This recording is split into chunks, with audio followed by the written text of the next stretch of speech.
ilé lọ kò ní yẹ yín kò ní dá fún yàrá yà yín ilé.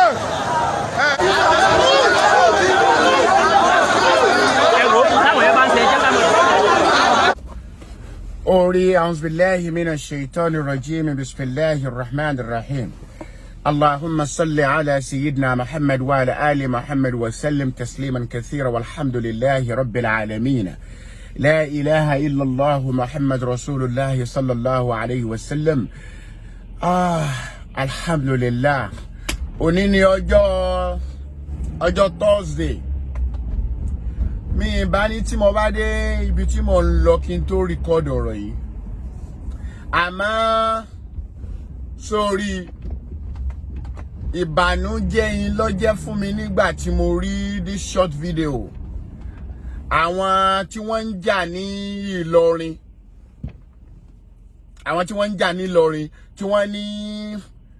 Christian church kan Christian school kan kò allow àwọn ọmọ mùsùlùmí láti wọ hijab kìí sànà ní school yẹn débẹ̀ kìí ṣe jẹta ó ti yọ nísìn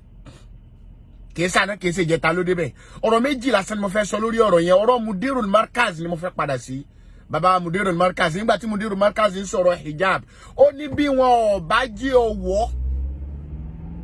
Mudiru ní bí wọn ò bá jẹ́ kó ọwọ́ sẹ́ tí wọn ò bá jẹ́ kó ọwọ́ Mudiru ní bọ́ọ̀lẹ̀ má sì mí gbọ́ o Mudiru sọ pé kó má wọ hijab o ṣùgbọ́n tó bá ṣe àyọjú náà ó fẹ́ travel lọ ìlú àwọn èèyàn tí wọ́n ń ṣe mùsùlùmí wọ́n wá ní àwọn allow hijab lọ́dọ̀ àwọn tó bá ti mọ̀ pé ó lè dúró sílé ọ̀dọ̀ rẹ̀ ó sáfẹ́ lọ ìlú yẹn tí wọ́n sì ráwọn allow hijab láti pé kó wọ́wọ́ ọ̀dọ̀ àwọn yẹn yọ hijab kú o ń bẹ̀ kó o fi lọ ibi tó fẹ́ lọ ń gbọ́ bá débi tó fẹ́ lọ tán kó dé hijab ẹ padà sórí rẹ̀ ẹjọ́ ìjẹtẹ ni ká má mà dá àwa mùsùlùmí tá ń lọ sí muslim kí lórúkọ rẹ̀ Islamic school ó wà káàkiri ní gbogbo Nàìjíríà ká tó choose àti mú ọmọ lọ sí Catholic school ká tó choose àti mú ọmọ lọ sí Christian school bó wá ráwọn èèyàn tí ń pariwo níwájú géètì school yẹn tí ń pè kò ní dáa fún yín àwọn mùsùlùmí ni o kò ní dáa fún yín ìjẹ̀bi lẹ̀ ń jà tẹ́ bá rí yẹn sọ fún yín ìjẹ̀bi ilẹ̀ ń jà àwọn bàbá títí yín tí wọ́n dá school sílẹ̀ tí wọ́n dá Islamic school sílẹ̀ gbogbo àwọn Imran Eleha gbogbo àwọn kìnnìkìnnì kan sùkúù wọ́n jẹ́ wọn gógógó kò wà affordable fẹ́yìn ọmọ mùsùlùmí láti lọ àwọn eléyìí tẹ́ ní wọ́n ṣe mùsùlùmí àwọn Christian tẹ́ ní school mo mọ̀ pé sùkúù wọn yẹn kọ̀ wọ́n ló jẹ́ kí ọmọ mùsùlùmí bó wọ́n ṣe wá pín ìtàn kí lórúkọ rẹ̀ ìtẹ̀lẹ́dẹ̀ tí máa kan imam. We have all this Islamic school all over in Nigeria. Why can't you go there? Kí ló dé lọ síbi Islamic school tó wà ní Nigeria, Arabic and Islamic school tó wà ní Nigeria. Wọ́n bẹ Ìbàdàn, wọ́n bẹ Ìlọrin, wọ́n bẹ ní kini kan. Àwọn Tìmúrà náà bẹ lÉkòó, but àwọn ṣe tí wọ́n ọ̀wọ́n gógógó. Àwọn Christian yẹn, àwọn ṣe tí wọ́n tí ọ̀wọ́n ló jẹ́ kó ọmọ Mùsùlùmí ó wà ní sùkú ọmọ ní sùkú Christian. Ọ̀rọ̀ méjì lọ̀rọ̀ yẹn. Tolerance. A gbọ́dọ̀ lè tolerate ara wa. Àwọn Christian náà, ẹ̀yin Christian náà, tẹ́ ní ọmọ Mùsùlùmí ò lè wọ hijab. Kò dẹ̀ sí tí ó mú àwọn Christian máa ja ìjà pọ̀ ọmọ Mùsùlùmí ò lè wọ hijab mọ́ lónìí. Ẹ tó bá wọ hijab ò lè wọ school wọn. Kò ṣẹ̀ṣẹ̀ máa lọ sí school yẹn kó tó wá di 2021 ká tó wá gbógun dìde pọ̀ ọmọ Mùsùlùmí ò gbọ́dọ̀ wá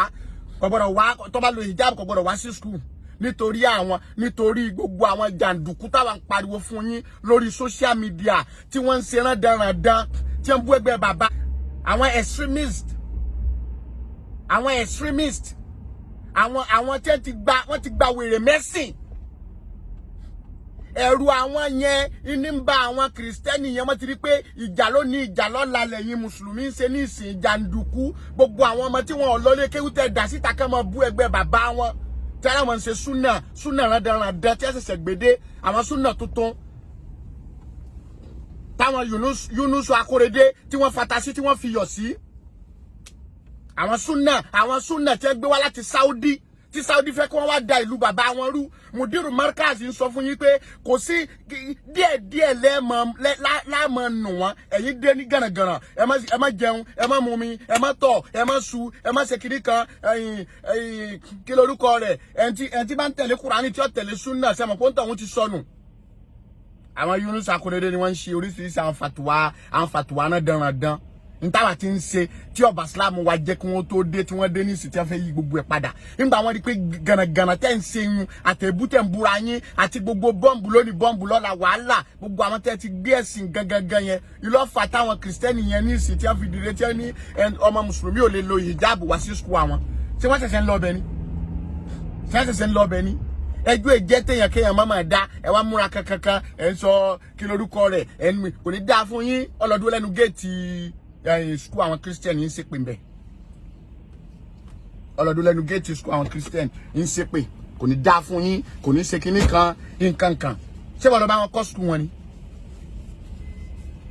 àbí school mùsùlùmí ìwọ ò lè mọ́mọ́ rẹ lọ sí school mùsùlùmí kó tó choose àti mọ́mọ́ rẹ lọ sí ọ̀dọ̀ àwọn Christian ń bẹ.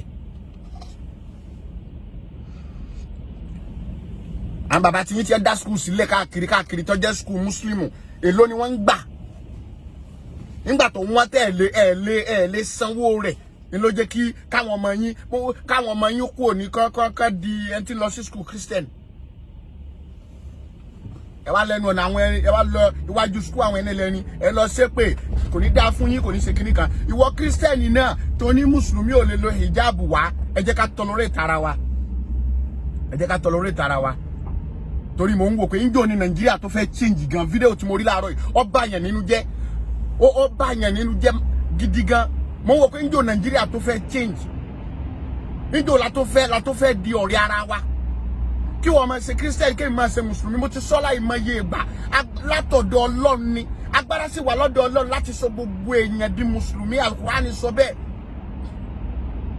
àmàwọ̀ Ọlọ́run bó ṣe wù wá láṣẹ máa ṣe nǹkan wa àwa la dá àwọn kan ní Christian a dá àwọn kan ní mùsùlùmí nígbà tẹ́ bá dọ̀dọ̀ wa lọ́hùn ó ti yọ ní ìsìn thumma turadduna ila alimil ghaibi wash-shahada nígbà bá dọ̀dọ̀ wa àwa tá a nímọ̀ nípa gbogbo nǹkan nígbà náà lẹ́tọ̀ orí tí ń jókòó lóru ọ̀rọ̀ sami Allahu liman hamidahu ó ti yọ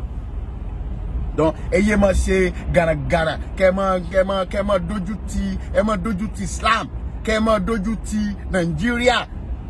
láparapọ̀ àwọn adarí jẹgẹjẹgẹ tá a ní náà gbogbo tí ń fa nìyẹn Ọlọ́run kò fi Nàìjíríà láyàbalẹ̀ kò fi àwa ọmọ orílẹ̀-èdè Nàìjíríà náà láyàbalẹ̀ bọ́kàn bá ti ń lọ lẹ̀ lọ́kàn tó máa rú jáde mo wò pé rúdú wo gan lélẹ́yìí ẹ mọ̀ jàṣẹ́kọ̀ ọ̀rọ̀ ẹ̀kọ́ àtàkà àwọn nǹkan tó yẹ ká yanjú láàrin ara wa gẹ́gẹ́ bí ọmọ ìyá we are speaking the same language we are living in the same country.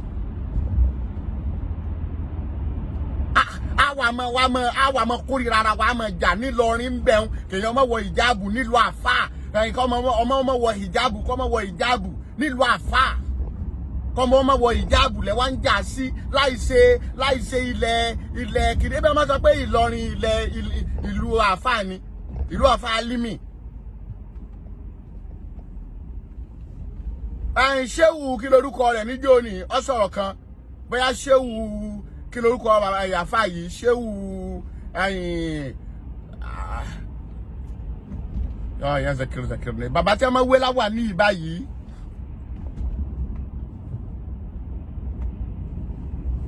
wọ́n sọ ọ̀rọ̀ kan níjó ní ń bẹ̀ wọ́n ní gbogbo ilẹ̀ làwọn bàbá wa ni wọ́n ti tà fún wọ́n ní gbogbo ilẹ̀ ní àwọn bàbá àwọn nílọrin ni wọ́n ti tà fún àwọn kìrìsìtẹ́nì tán wọ́n ní gbogbo ilẹ̀ ní wọ́n ti tà fún àwọn kìrìsìtẹ́nì tán wípé tó bá dọjọ́ iwájú àwọn sọ̀rọ̀ yìí tó bá dọjọ́ iwájú ìjẹ́ ẹ̀sìn ọ̀sẹ̀lẹ̀ tọ́já sí wípé agbára àwọn ará Ìlọrin ò ní ká ẹni ló ti ń lọ yìí nílọrin náà ti ń jà sí èèyàn lè wọ hijab Ìlọrin ìlú Saudi ìlú tó jìnnà síná tó súnmọ́ àlùjánnà ni wọ́n ti ń jà pé ọmọ mùsùlùmí ò lè wọ hijab ọmọ mùsùlùmí tó rí skul mùsùlùmí ńlẹ̀ náà tí ò lè lọ tó yẹ pé sùkúù kírísítẹ́nì ló lè lọ ńgbà táwọn sùkúù mùsùlùmí ò lè tí wọn ò lówó rẹ̀ lọ́wọ́ wo má jẹ́ kí n sọ̀rọ̀ jù because òní ni Thursday Ọlọ́run kó fi wá ṣe kòǹgẹ́rẹ́ Ọlọ́run kó fi Nàìjíríà láyà balẹ̀ Ọlọ́run kó ṣàánú wa kó fi ara wa síra wa lọ́kàn kó síjú àánú wa kó yan àwọn olórí gidi torí wọ́n pé kó yan wọn fún wa kí ẹ sá àwọn jàǹdùkú